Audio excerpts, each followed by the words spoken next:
In the Catholic Church, a new bishop adopts a coat of arms that indicates his origins, interests, and personal devotions. Ordained a bishop in 1984, Anthony Sablan Apuron adorned his shield with symbols that epitomize the foundation of his consecrated life.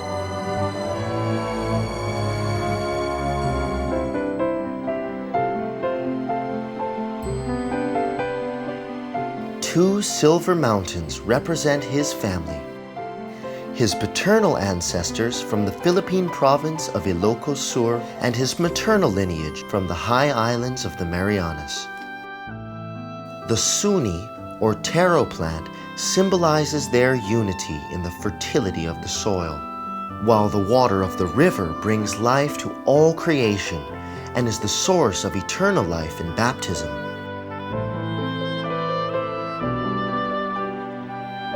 Anthony was born to Manuel Tahito Apuron and Ana Santos Sablan on November 1st, 1945.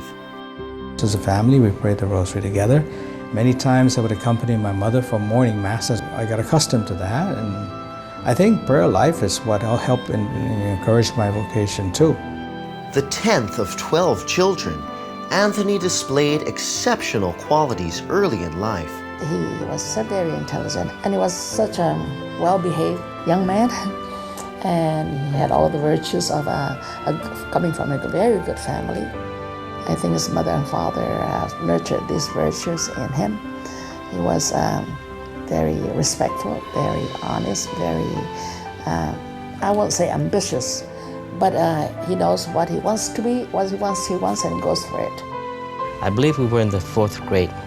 We were outside, and the Archbishop asked me, "What are you going to do when you grow up?" I don't remember what my answer was, but I do remember what he told me. He says, "I'm going to be a priest when I grow up."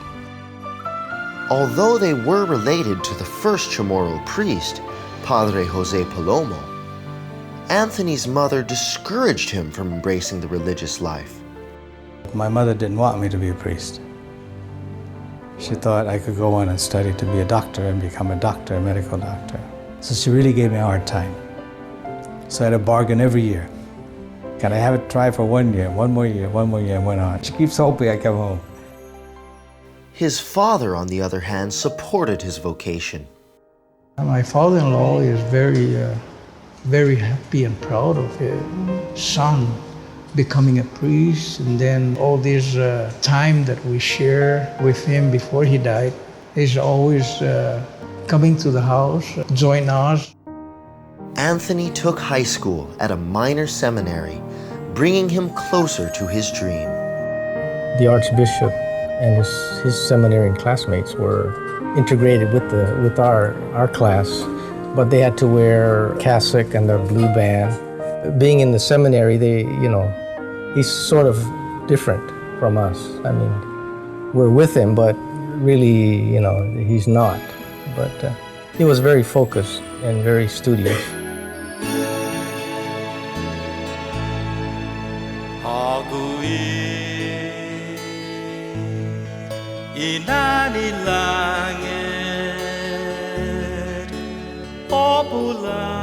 The Chamorro laddie stone represents the indigenous culture of the Marianas.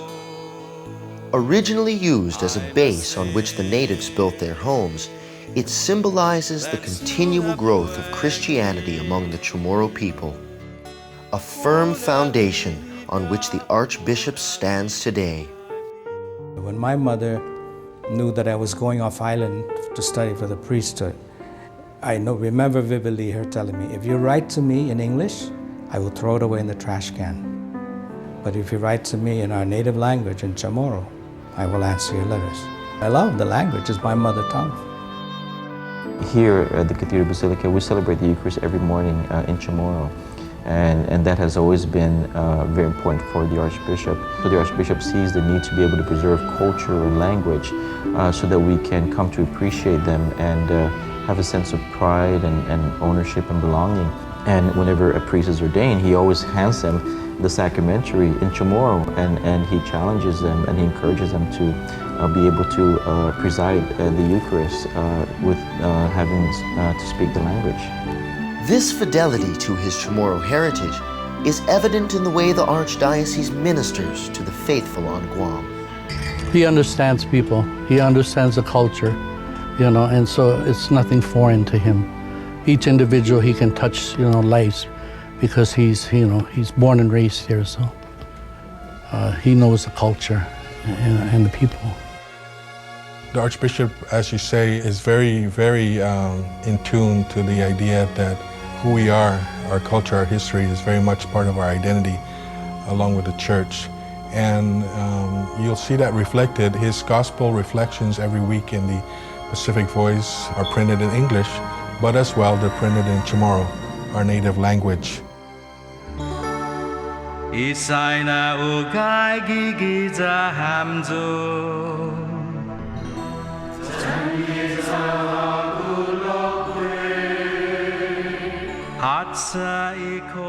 And in our worship, we use the music. He himself has recorded numerous songs in Chamorro, and I myself have written music using the Chamorro liturgical texts, and other people are picking that up. So I think it's wonderful to see that the language is being used for our prayer, and I think it's it also supports the devotion of the people. There was one moment when I was watching her before she died where I almost wanted to leave the seminary, leave the church, run away from home, go away, just disappear, like John Wayne, fade with the sunset. And luckily there were people surrounding me who encouraged me not to give up and not to be discouraged.